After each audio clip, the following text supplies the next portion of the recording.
मेरी औकात नहीं थी कि मैं एक बार में 2,500 रुपये उनको दूं। मैंने 6 मेंस लिखे, 6 इंटरव्यू दिए और मेरा 3 में सिलेक्शन हुआ। जिस बैकग्राउंड से हम लोग आए हैं, जिस ग्रामीण परिवेश से निकल करके आए हैं, वहाँ पर खेत थे, खलिहान थे, लेकिन वहाँ कोई ये बताने वाला नहीं था।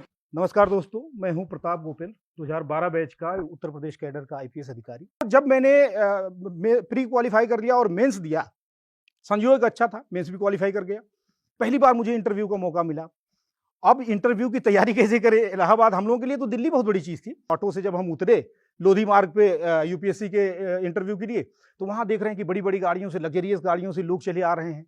बच्चे उतर रहे हैं, अपनी मम्मी-पापा का पैर छू रहे हैं, एक-दूसरे को हग कर रहे हैं, विश कर रहे हैं और हम लोग अपना पॉलीथीन में अपना डॉक्यूमेंट्स लपेटे हुए और दबाए हुए टहल रहे हैं। हमको लग रहा है कि ये हो क्या रहा है, मतलब इतने बड़े-बड़े लोगों के बीच में हम कहाँ से आ गए यार, मतलब अजूबा टाइप का ये तो है। फिर बाकी ये था कि भई एक नौकरी चाहिए, किसी तरीके से हमने एलएलबी भी शुरू किया, कंप्लीट नहीं कर पाए, लगातार प्री मेंस होता रहा और फिर लोअर भी दिया और पीसीएस भी दिया। फिर 2007 लोअर जो था, उसमें हमारा सिलेक्शन हुआ पहली बार। पहली बार सिलेक्शन हुआ सप्लाई इंस्पेक्टर के पद पे। लोगों ने कहा कि भाई तुमने यूपीएससी का अगर इंटरव्यू दे दिया है तो इस चूहा दौड़ में क्यों शामिल हो रहे हो? और बात भी सही थी, काफ़ी हद तक कई लोग ऐसे थे कि बहुत अच्छा उनका कैरियर था, लेकिन उन लोगों ने किसी के तरीके से कोई नौकरी ज्वाइन कर ली और फिर वहीं पे स्टॉपेज लग गया।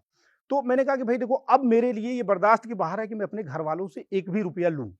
मेरे बस का ये नहीं है कि मैं नहीं ले सकता, मेरा आत्मसम्मान बिल्कुल इसको गवारा नहीं करता, तो मैं तो ज्वाइन करूँगा। फिर उसमें जब आप निर्णय ले लेते हो, ये भी निर्णय था और कठिन निर्णय था।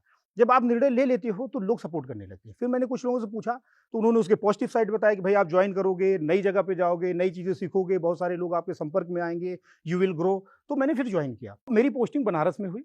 बनारस से ही मैंने पूरी तैयारी की, उसके साथ चलता रहा। दिल्ली जब भी मैं जाता था तो सिर्फ़ इंटरव्यू देने के लिए जाता था, वहाँ भी कुछ मेरे साथ के लड़के थे। तो जब हम लोगों ने मेंस दिया, प्री दिया, मेंस और वो फिर एक क्रम जब शुरू हुआ तो लगातार वो क्रम चलता रहा।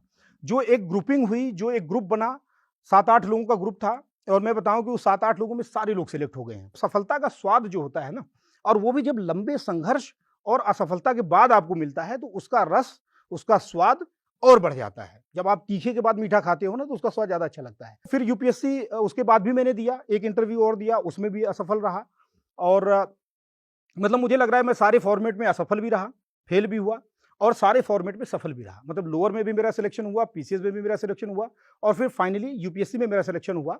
तो 2009 का ट्रेजरी अफसर का रिजल्ट, उसका रिजल्ट आया यूपीपीएससी का, पीसीएस का जिसको कह सकते हैं आप, उसमें मेरा ट्रेजरी ऑफिसर में हो गया और उसके 20 दिन बाद इसका रिजल्ट आया जिसमें मेरा आईपीएस में हुआ और उस समय मैं नौकरी कर रहा था। मेरे दोस्त का फ़ोन आया दिल्ली से कि भाई रिजल्ट तो आ गया है। उसने कहा कि तुम्हारी ये रैंक है, तुमको ये सर्विस मिलेगी और इस कैडर के साथ मिलेगी। आपकी ज़रूरत जब सपना बनती है और फिर वो दीवानगी में बदल जाती है कि नहीं हमको चाहिए, अब मुझे चाहिए, किसी भी कीमत पे चाहिए, मैं घर नहीं जाऊँगा। मेरा घर 150 किलोमीटर था, मैं 7 महीने तक घर नहीं गया। मैंने कहा नौकरी लेके जाऊँगा और लेके गया।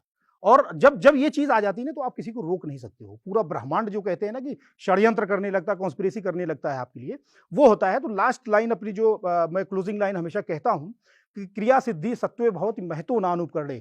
जो बड़े-बड़े उपकरण होते हैं ना, उससे उससे जो सफलता नहीं मिलती, उससे सक्सेस नहीं मिलती है। जो आपकी सात्विक सोच है, जो आपकी पॉजिटिव थिंकिंग है, उसको जब आप एक्युमुलेट करके और उसके माध्यम से जब आप प्रयास करते हो ना, तो वो प्रक्रिया बचती है। आप प्रक्रिया में आनंद लेना सीखो, कुछ संघर्ष नहीं है।